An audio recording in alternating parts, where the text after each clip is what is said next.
Today we are going to be going over how to use a Singer Touch and Sew with this special zigzag. So this is an original Singer Touch and Sew, obviously. This one is model 62, let's see here, what model is this? Okay, this is the Touch and Sew Special Zigzag model 638.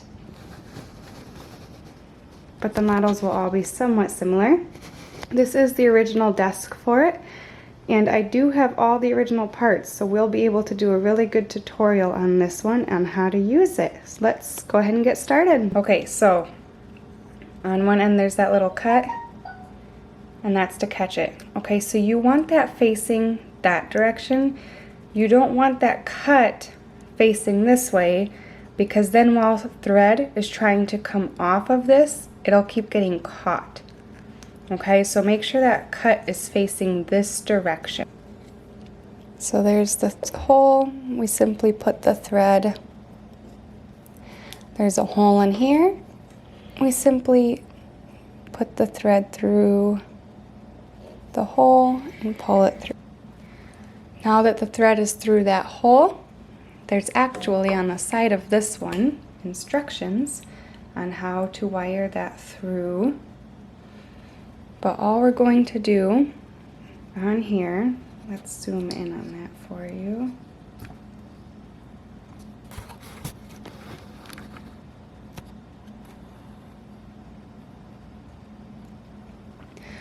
All right, on the outside of this is a clasp.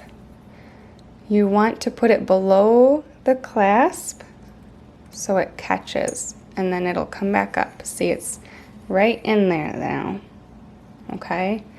And then it goes around this way, okay? So it's going down, catching, and around. Now the thread, this bar right here, it just goes behind there. So we put it behind the bar. Next, it's going to go around the tension disc. Make sure that your presser foot is in the up position. Okay, your presser foot cannot be down while you are threading this, because that closes the tension discs. It has to be in the up position so that your thread can get through there. Okay, so the thread goes through there. It's going to catch. There's a little hook right here. Oh, we're a little bit too low. Let's fix that. Okay, so it simply goes through those open discs. There is a little hook right here that it just slides into really easily, and it pretty much will go in there on its own. You don't really have to direct that. Okay, so now there is a hook right here. Let's make sure that you can even see that though before I go. Right here is a hook. It's an arm that goes up and down if you move your winder on the right. Okay, so there's a hole in the middle of that. We are just going to thread through that hole from right to left. Right to left, there we go. Oop. Straight down to right here, there is a little hook. If you place your thread on the right side of it and just pull it gently to the left, it will automatically go through there.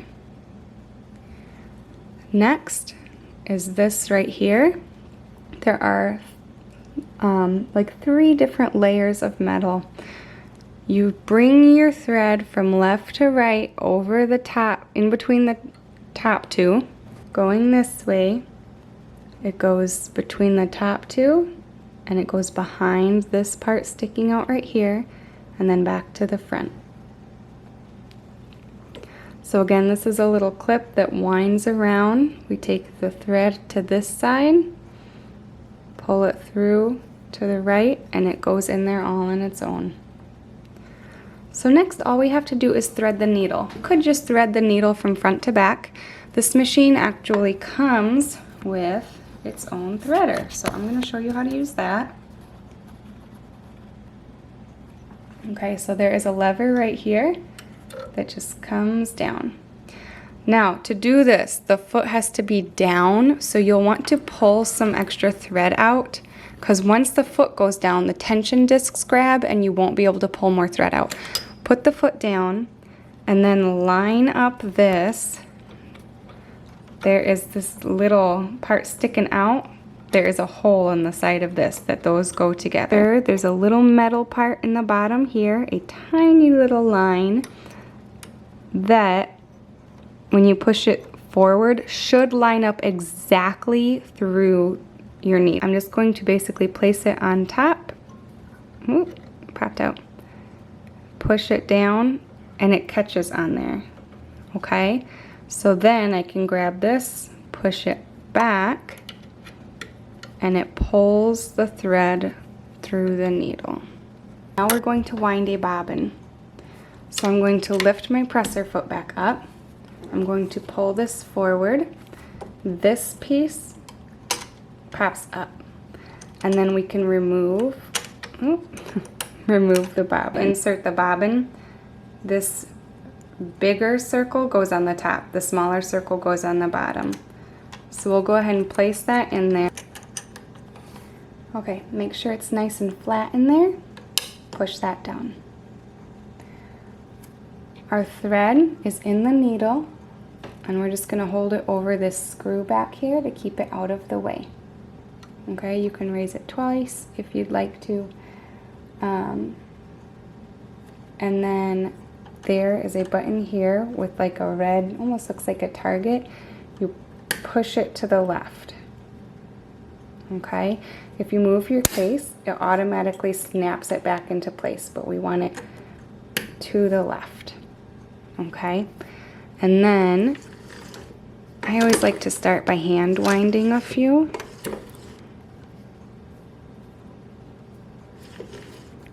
And just keep going, and that extra thread actually cut itself off. And at this point, I'm just going to turn on my foot to pick the speed up.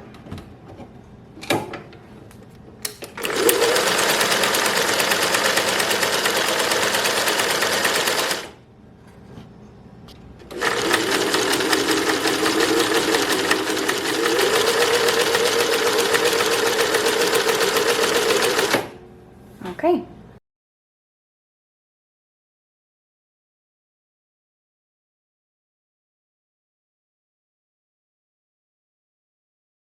On the bobbin, there's a few different circles drawn onto it. I hope you can sort of see that. You can definitely see this outer one right here. There's another one here, another one further in. You don't ever want to wind it past that outer line. There you go. The bobbin goes back into the case with the thread going to the left. There we go. There's a little notch here that this thread will come out of when you close the case. Turn our dial forward once to create one stitch. And it pulls the thread through. Maybe.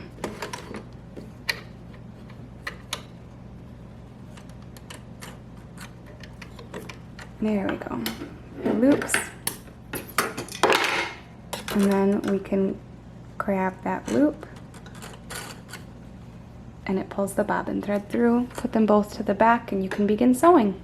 I hope that you found this tutorial helpful in seeing how to thread the Singer Touch and Sew, as well as how to wind the bobbin. If you enjoyed this video, please subscribe for more fun videos, lots of ideas on projects and things of how to sew. Have a great day.